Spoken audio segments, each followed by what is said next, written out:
Oke, baik. Bismillahirrahmanirrahim. Assalamualaikum warahmatullahi wabarakatuh.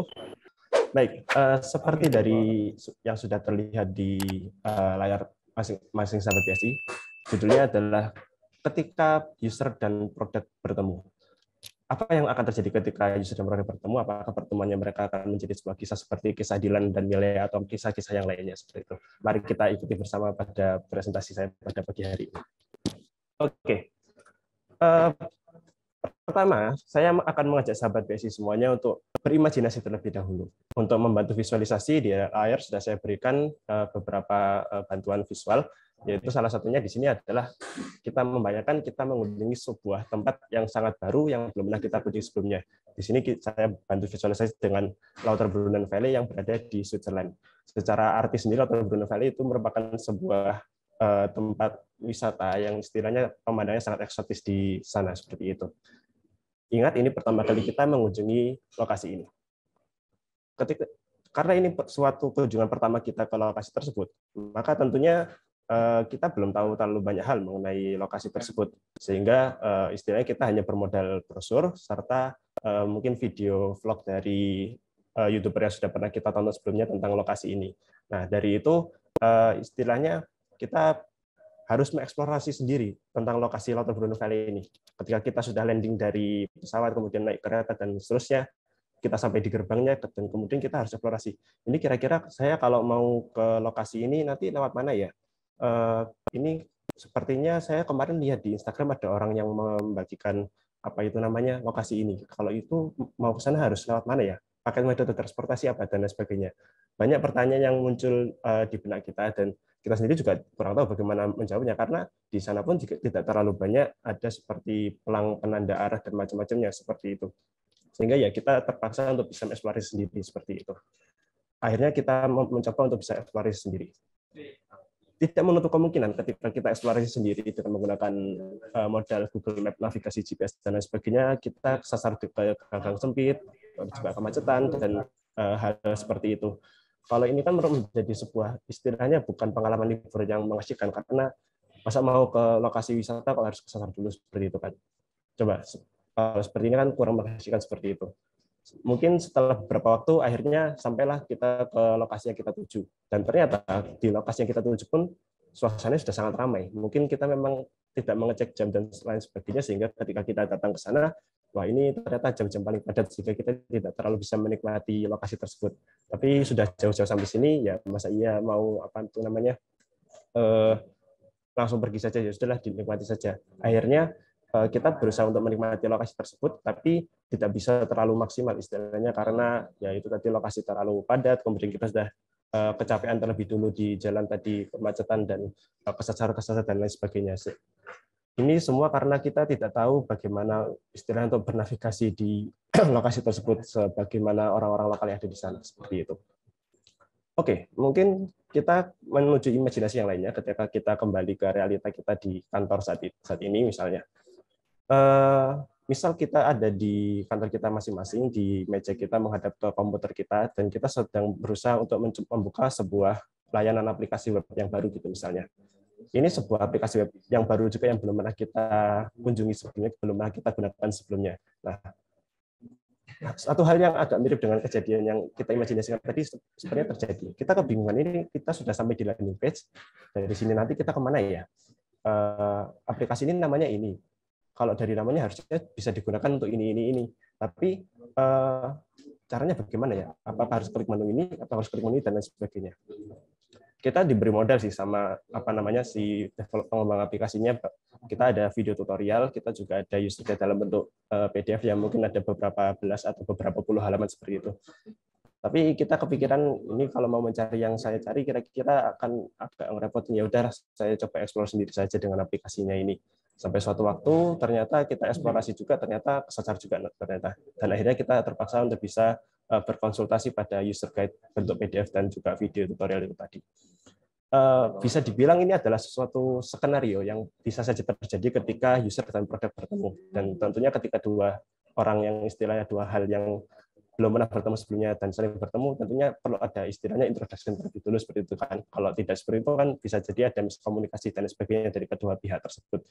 Nah, maka dari itu skenario yang sebelumnya saya sebutkan bisa jadi ini sebuah skenario yang kurang optimal seperti itu, Mah. Maka apakah ada sih cara yang bisa kita lakukan untuk menjadikan skenario ini tadi bisa lebih baik seperti itu? Nah, dari itu tadi mungkin ada beberapa yang bisa saya ceritakan yang menjadi materi pada pagi hari ini. Mungkin ini adalah sebuah konsep yang pernah teman-teman sahabat BSI semua dengar sebelumnya, yaitu konsep besar berjudul onboarding. Kalau onboarding kita mungkin mengenalnya onboarding karyawan baru seperti itu ya. Bagaimana kalau ada karyawan baru masuk ke sebuah perusahaan dan bagaimana kita memperkenalkan culture perusahaan itu, cara kerja perusahaan dan lain sebagainya kepada si karyawan baru itu seperti itu. Dalam dunia pengembangan aplikasi pun juga ada seperti itu. Intinya bagaimana untuk bisa memperkenalkan layanan atau produk kepada pengguna sehingga pengguna dapat mengetahui bagaimana cara terbaik untuk bisa menggunakan aplikasi tersebut. Dan untuk di materi pada pagi hari ini, kita akan membahas tentang onboarding tersebut dan agak lebih fokus ke sub materi, yaitu guided tour seperti itu. Secara definisi sendiri, seperti yang sudah tampil sebelumnya di slide, dan ini juga bisa terdiri dari sebuah tour sederhana yang membahas mengenai sebuah fitur yang ada di dalam aplikasi, atau mungkin gabungan dari beberapa tour yang masing-masing akan fokus kepada fitur-fitur tertentu dari sebuah produk seperti itu. Nah, kenapa kok diperlukan adanya ini tadi, apa itu namanya, guided tour seperti itu? Intinya tujuan utamanya adalah bagaimana caranya agar fitur utama atau intinya fitur-fitur yang ada di dalam produk yang kita buat seperti itu bisa dimengerti dan digunakan dengan baik oleh pengguna, dan pengguna bisa menggunakannya dengan baik serta memahami value dari produk yang sudah kita berikan kepada pengguna seperti itu. Ketika pengguna istilahnya menggunakan aplikasi tersebut kan mereka mestinya sudah ada ekspektasi nih dari nama aplikasinya. Dari nama aplikasi ini harusnya mereka bisa mencapai beberapa hal seperti itu, dan mereka pun juga mengenal ekspektasi ini harusnya berjalan sesuai dengan bagaimana ekspektasi pengguna seperti itu. Nah, maka dari itu apabila kita memaksa pengguna untuk bisa mengikuti sistem atau alur yang kita buat, bisa jadi user agak terbingungkan karena tidak seperti kita yang istilahnya pengembang dari aplikasi tersebut yang kita tahu luar dalam dari aplikasi tersebut, user bisa dibilang sebagai orang yang awam dan perlu bimbingan untuk bisa mengetahui bagaimana cara kerja aplikasi tersebut. Nah, saya juga mengutip beberapa riset studi dan beberapa statistik bahwa seperti yang kita tahu kalau misalnya kita juga istilahnya komunikasi sosial dan macam-macamnya, bahwa kesan pertama adalah suatu hal yang istilahnya cukup sulit. Begitu juga kejadiannya untuk pengembangan aplikasi seperti itu, bahwa dari sumber dari uplandsoftware.com, hampir 1 dari 4 pengguna, yaitu kira-kira hampir sekitar 25% dari pengguna, akan meninggalkan aplikasi setelah menggunakannya hanya 1 kali. Dan setelah mereka meninggalkan aplikasi tersebut, mereka akan ya sudah tidak akan kembali lagi seperti itu.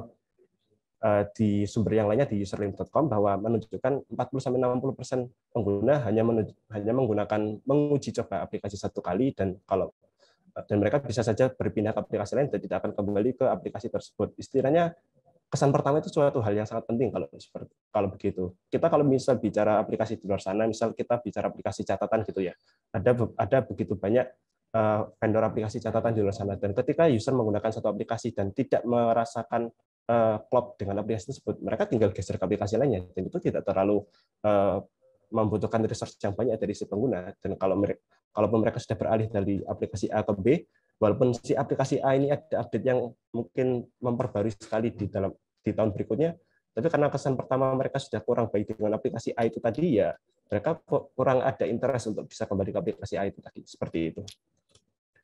Kemudian ada riset juga dari yang lain, sumber lainnya, bahwa ketika Microsoft menanyakan kepada pengguna mereka fitur apa sih yang ingin ditambahkan ke Microsoft Office, hasil dari pertanyaan itu tadi mereka menemukan bahwa 90% fitur yang diminta oleh user ternyata sudah ada di sana. Nah, kalau seperti itu kan bisa dibilang ini ada sesuatu yang salah nih. Kok bisa fitur yang sudah dibuat dan sudah ada di Office tapi tidak bisa ditemukan oleh si pengguna? Apakah mungkin mereka meletakkan fitur yang salah, atau bagaimana cara untuk mencapai fitur tersebutnya terlalu rumit dan lain sebagainya? Nah, seperti itu. Kemudian ada juga riset dari yang lain juga bahwa sebuah internet software platform yang berhasil memotong drop-off rate dari 65% menjadi kurang dari setengahnya dari angka itu tadi dengan menggunakan user onboarding yang bermakna pada pengalaman user onboarding mereka. Drop off rate itu misalnya ya kalau misalnya kita bicara mengenai pengguna aplikasi, misal pada hari ini pengguna ada 1.000 orang gitu. Apakah dalam waktu seminggu ke depan, 1 bulan ke depan pengguna aplikasinya tetap 1.000 atau dari 1.000 orang itu tadi ada berapa persen orang, 500 orang, 200 orang yang mungkin tidak menggunakan aplikasi itu lagi, tapi berpindah ke aplikasi yang lain seperti itu.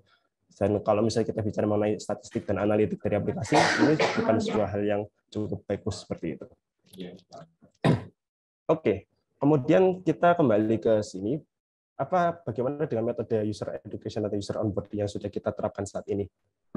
Kalau misal di UI Gateway sendiri, kita juga kita ada membuat oleh teman-teman pengembang di kita ada user manual dalam bentuk PDF seperti itu, serta video tutorial yang diunggah di YouTube Badan Sistem Informasi UI. Namun, apakah metode ini sudah bisa cukup untuk bisa menjadikan pengguna memahami dan benar-benar mengetahui bagaimana jalannya sebuah produk? Mungkin ini diperlukan riset dan analisa yang lebih mendalam untuk bisa menjawab pertanyaan ini. Tapi mungkin saya karena belum sempat istilahnya untuk bisa melakukan riset lebih dalam, maka dari itu saya agak riset kecil-kecilan dengan membandingkan jumlah-jumlah angka yang bisa dilihat dan mudah diakses seperti itu. Beberapa waktu belakang saya sempat dengar kalau misal dari istilahnya apa itu namanya presentasi petinggi-petinggi UI seperti itu, kita punya kurang lebih 30.000 mahasiswa aktif, 30.000 apa 28.000 apa berapa ya, intinya ada di angka sekitar itulah. Dari seluruh mahasiswa aktif sejumlah sebanyak itu, kemudian kita bandingkan dengan istilahnya view dari beberapa video tutorial yang ada.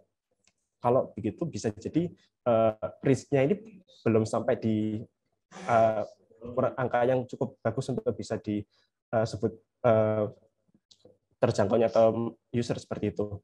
Misal panduan riset password itu kan seharusnya suatu hal yang penting, bahwa kalau mahasiswa ketika mereka baru sampai di UI kan mereka diberikan password akun gateway-nya dengan apa itu formatnya dulu itu new plus tanggal lahir seperti itu. Kan ini sangat direkomendasikan untuk segera diganti. Namun untuk itu sendiri yang berkaitan dengan itu, dengan view-nya ada 76 view. Yang ini saya screenshot beberapa hari yang lalu ketika menyusun materi ini. Di video yang lainnya, pengunduhan presentasi menggunakan QR Code, juga seperti itu, kurang lebih ditonton dari 4.400 orang. Yang mana kalau kita persentase dari, ya itu tadi jumlah mahasiswa aktif kita, ya kira-kira ada kekurangan seperti itu. Kita hanya mencapai kira-kira angka 2-15% seperti itulah. Kalau misalnya kita bicara ke Tendik pun juga seperti itu. Dari sumber yang saya dapatkan, kita total Tendik ada 700-800-an, tetapi yang menjadi viewer untuk video tutorial yang ditujukan untuk Tendik itu tidak sampai angka 100, dan ini ya tidak sampai dari 15% seperti itu. Jadi kalau bisa dibilang sebagai angka analitik, ini bukan sebuah angka yang cukup bagus untuk dipresentasikan sebenarnya seperti itu. Nah, sehingga ada beberapa solusi tentunya yang bisa dibuat dan dibutuhkan, seperti yang salah satunya hasil riset dan pengembangan saya beberapa waktu ini adalah menggunakan seperti yang sudah saya sebutkan di awal tadi, user onboarding dengan guided tour seperti itu. Mungkin kalau di sini ada sedikit video contohnya, mungkin bisa jalan ya videonya. Oke. Jadi misal kalau teman-teman sudah menggunakan aplikasi di luar sana, pasti juga sudah pernah menemukan hal yang seperti ini. Jadi ada istilahnya jendela-jendela yang membantu untuk bisa memperkenalkan fitur dari aplikasi yang ada di yang sedang digunakan seperti itu. Kelihatan akan meng-highlight bagian ini tuh untuk ini, bagian ini untuk ini, dan menunjukkan langkah-langkah seterusnya untuk bisa menyelesaikan apa sih yang diinginkan oleh si pengguna seperti itu. Nah, bagaimana dengan implementasi untuk guided tour ini? Untuk di sini sendiri saya mencoba menggunakan Shepherd.js, yang mana sesuai namanya, kalau misalnya kita artikan, Shepherd itu kan penggembala domba seperti itu. Yang mana penggembala itu kan bertugas untuk bisa membimbing domba gembalaannya itu setiap harinya untuk bisa mungkin seperti membawa mereka ke padang rumput, menjaga mereka ketika di sana agar tidak dimakan serigala, dan kemudian membawa mereka kembali ke kandangnya ketika waktunya sudah tiba seperti itu. Sehingga kalau misalnya kita bawa ke konsep untuk edukasi pengguna, di sini juga bisa dibilang untuk istilahnya menuntun pengguna bagaimana untuk bisa menggunakan aplikasi dengan optimal seperti itu.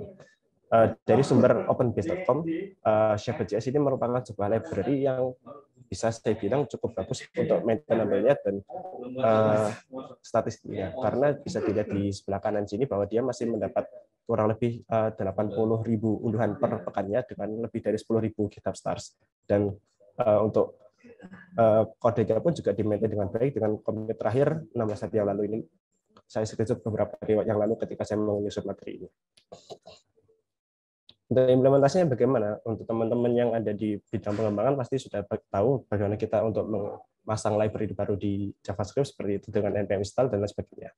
Untuk versi terbaru sendiri sebenarnya sudah di atas dari versi 8.10 yang saya tunjukkan di sini, tapi karena Angular yang kita terapkan di Gateway masih menggunakan Angular versi 8 yang merupakan salah satu rilis Angular di tahun 2018 kalau tidak salah, maka versi yang setelah beberapa utek-utek dapat versi yang masih cukup kompatibel di versi Shepherd versi 8 dan Angular Shepherd versi 06 seperti itu.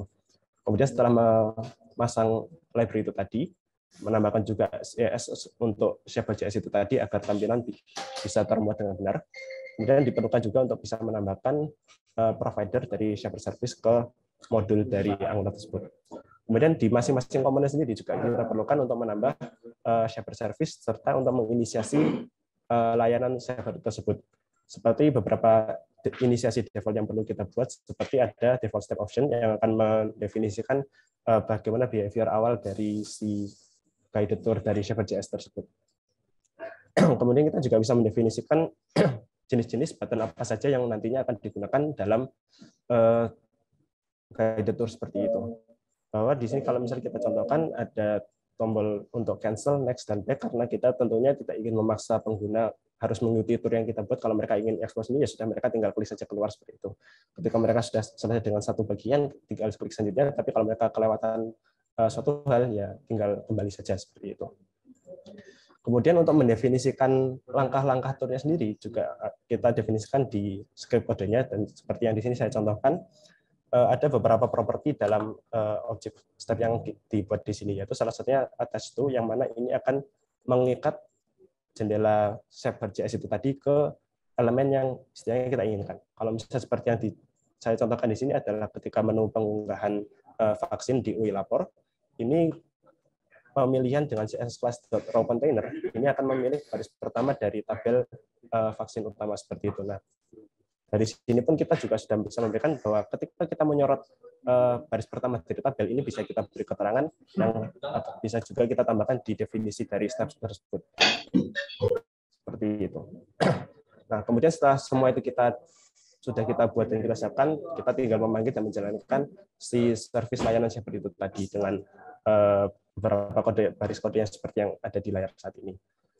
Dari sini saya contohkan dengan mungkin yang agak berbeda. Kalau yang tadi saya contohkan dengan menggunakan ng after view init dan akan start ketika user sudah selesai membuka halaman. Tapi di sini saya sedikit berikan agak belokan dengan riset juga dari pengembangan tim Army, yaitu kita tambahkan tombol tanda tanya yang ada di pojok kanan bawah seperti ini. Jadi ketika tombol ini diklik, maka user guide itu nanti baru akan muncul. Supaya kita kliknya dan maka akan muncul seperti ini. Jendela bantu ini akan membantu Anda mempelajari fitur dari UI lapor. Kita bisa saja selanjutnya. Dan kemudian dia akan meng-highlight, oh kita bisa menggunakan menu samping ini nih untuk berpindah halaman dalam UI lapor seperti itu. Selanjutnya kita bisa menggunakan logo yang ini untuk hal lain-lain seperti itu. Coba kita masuk ke menu sertifikat vaksin. Seperti yang sudah saya buat contohnya itu tadi. Ini menggunakan environment dev ya, jadi saya memang belum mengunggah apa-apa di environment dev ini. Kita coba lagi dengan mengklik tanda tanya itu tadi. Nah, sistem akan menunjukkan bagian penting dari halaman unggah sertifikat vaksin. Selanjutnya, dia akan menunjukkan, oh bagian ini tuh untuk ini. Kemudian, oh bagian ini itu akan menunjukkan detail vaksin diperlukan untuk diunggah. Dan selanjutnya, dan dia akan bisa mengarahkan pengguna pada hal-hal penting dari aplikasi kita seperti itu. Menunjukkan di sini juga harusnya masih ada. Nah, bisa kita sesuaikan dengan apa yang kita butuhkan. Oke, untuk demonstrasinya mungkin cukup seperti itu tadi. Saya kembali ke materi saya. Oke. Apakah ada cara lain selain guided tour itu tadi? Tentunya ada. User onboarding merupakan sebuah konsep yang sangat luas dan sangat besar, tidak hanya terbatas pada guided tour saja, tapi juga ada konsep-konsep dan cara-cara lainnya untuk bisa mengedukasi pengguna dengan cara yang baik untuk bisa dipahami. Karena istilahnya tidak ada cara yang benar-benar sesuai untuk seluruh user persona. karena ya user itu kan macam-macam. Kalau misalnya saya mengutip dari kata-kata Prof. Fathul Wahid dulu waktu kita kalau tidak salah apa itu ya, closing review tahun kemarin kalau tidak salah di GKU itu, stakeholder atau user kita itu ada yang kalau misal kita berikan resep mereka sudah bisa masak sendiri, ada juga yang kita berikan resep perlu kita masak kan makanannya dulu dan mereka sudah bisa makan sendiri, ada juga yang kita berikan resep perlu kita masakkan dan mereka pun juga perlu kita suapin makanannya seperti itu. Jadi ya karena kita memiliki user base yang sangat bervariasi seperti itu tadi, bisa dibilang kita juga harus kaya dengan cara dan metode untuk bisa memberikan pengalaman user onboarding yang paling sesuai dengan user-user itu tadi, seperti itu. Nah, di sini saya juga mencontohkan dari aplikasi Duolingo, yaitu sebuah aplikasi untuk pembelajaran bahasa yang cukup populer akhir-akhir ini, yaitu metode progressive onboarding. Kurang lebih agak sedikit sama dengan guided tour itu tadi, tapi di sini dia lebih memfokuskan untuk menggunakan UI dan istilahnya alur yang istilahnya mencolok bagi user untuk bisa mempelajari dan mensimulasikan bagaimana ketika dia menggunakan aplikasi pertama kali seperti itu. Sehingga dengan cara ini user bisa mendiscover aplikasi yang dia lakukan, aplikasinya dengan sendiri tanpa terlalu banyak istilahnya bertanya-tanya seperti itu. Cara lainnya lagi ada menggunakan empty state, yaitu state kosong. Ini adalah bagaimana tampilan UI ketika belum ada konten sama sekali. Kalau misal di sini ada dicontohkan di aplikasi Slack misalnya. Ketika kita baru memulai aplikasi Slack kan seperti biasanya ada seperti ini. Kita ada channel general, yaitu channel yang paling awal seperti itu. Dan daripada hanya sekedar menampilkan channel kosong yang belum ada chatnya sama sekali ya karena ini baru seperti itu, dia memberikan informasi bahwa oh ini adalah permulaan dari channel general, tujuan channel ini untuk apa dan seterusnya seperti itu. Istilahnya kalau misalnya kita juga punya di aplikasi kita tempat-tempat kosong itu, misalnya ada tabel tapi belum ada datanya, ada grafik tapi belum ada datanya, bisa jadikan di situ nanti user itu juga akan bertanya, ini tabelnya kok kosong ya, ini saya apa ada salah klik di tempat lain, atau ini saya harus bagaimana ya biar data tabel di sini keluar datanya, biar grafik di sini keluar datanya, apa saya harus melakukan sesuatu yang lain, atau apa saya harus bertanya ke apa namanya atasan-atasan saya atau seperti apa, seperti itu. Sehingga penggunaan empty state yang sesuai juga akan bisa membantu pengguna untuk bisa memahami aplikasi dan menghindari pertanyaan-pertanyaan yang istilahnya akan muncul dari pengguna seperti itu. Sebuah empty state yang baik tentunya ada beberapa kriteria, yaitu dia akan menunjukkan konten seperti apa sih yang akan tampil di situ, serta mengajarkan pengguna jika memang bisa bagaimana untuk bisa mengisi konten yang ada di situ. Seperti itu. Mungkin karena keterbatasan saya tidak bisa terlalu banyak membawa contoh-contoh user onboarding yang lainnya, jadi saya langsung saja bawa ke kesimpulan bahwa user guide itu adalah salah satu contoh metode dari user onboarding yang bisa digunakan untuk membuat produk tour seperti itu. Kemudian bagaimana untuk bisa menemukan metode user onboarding yang tepat untuk pengguna, tentunya diperlukan untuk user research dan testing yang cukup banyak dan tersistem seperti itu untuk bisa menemukan bagaimana sih cara terbaik untuk mengedukasi user bagaimana cara menggunakan aplikasi yang kita kembangkan seperti itu. Karena ya seperti riset yang sudah saya tunjukkan tadi, kesan pertama ini sangat berat dan sangat berpengaruh pada bagaimana penerimaan aplikasi oleh user. Kemudian kita juga perlu mempertimbangkan metode onboarding yang kita buat, apakah itu bisa maintainable dari sisi pengembang. Seperti kalau misalnya kita bicara mengenai user guide dalam bentuk PDF atau video seperti itu. Kalau misal kita kan selalu aplikasi itu selalu berkembang terus kan, dengan nantinya perkembangan bisnis proses, bisnis model dan lain sebagainya, bisa jadi ada perpindahan komponen user interface, tombol dari kanan ke kiri atau lain sebagainya, ada tambahan halaman baru dan lain sebagainya. Nah, jika terjadi seperti ini, apa kabarnya user guide yang sudah dibuat sebelum-sebelumnya? Kalau misal kita bicara user guide dalam bentuk tertulis, ya kita bisa tambahkan saja poin-poin baru di user guide yang ada untuk bisa menyesuaikan dengan hasil yang ada sekarang. Tapi kalau misal kita bicara mengenai video tutorial, tidak menutup kemungkinan kita perlu rekam ulang videonya, kita perlu edit ulang videonya, kita perlu voice over ulang kalau misal diperlukan voice overnya juga. Dan kalau misal kita bicara di YouTube nanti ya kalau gitu video yang lama harus di take down dan kita gantikan video yang baru. Kalau gitu ya bisa jadi perhitungan view-nya pun juga kembali ke nol kalau begitu. Ini kan bukan suatu hal yang istilahnya ideal. Nah, maka dari itu banyak juga pertimbangan yang harus dipertimbangkan untuk bisa membuat bagaimana metode user onboarding yang sesuai. Seperti itu. Untuk kemudian saya ajak sahabat-sahabat BSI semua untuk bisa berimajinasi lagi. Kalau yang di awal tadi kan kita sudah berimajinasi dengan mengunjungi Lauterbrunnen Valley di Switzerland, sekarang kita coba untuk berimajinasi mengunjungi Berlin. Kita mau mendarat nih di Bandara Berlin, dan kita sudah menghubungi dulu teman kita yang ada di Berlin nih. Dan ternyata teman itu waktu itu sedang longgar dan bisa menjemput kita ke bandara, dan kebetulan juga bisa mengajak kita keliling-keliling kota. Nah, waktu kita sudah bersama dengan teman kita, dia itu mengasumsi diri sebagai tour guide kita di situ. Jadi dia memposisikan diri sebagai tour guide dan mengajak kita untuk muter-muter di kota, istilahnya seperti itu. Membawa kita ke spot-spot turis yang bagus, kemudian menghindari kemacetan, mengajak kita jangan lewat sana nanti macet, nanti kesesat dan lain sebagainya. Dia juga mengajak kita kalau ke lokasi itu jangan di jam segini, nanti terlalu ramai. Kita mending ke lokasi ini dulu saja, baru ke lokasi yang sana nanti di jam ini waktu sudah agak sepi, jadi biar lebih bisa maksimal menikmati tempat itu seperti itu. Nah, inilah istilahnya kalau kita bandingkan dengan pengalaman awal kita itu tadi, tentunya ini bisa dibilang pengalaman yang lebih bagus ya, karena kita istilahnya ada yang menuntun kita di sebuah lokasi baru yang masih asing untuk kita seperti itu. Nah, ini beberapa yang ada di layar, ada beberapa sumber referensi yang saya gunakan dan saya cari untuk istilahnya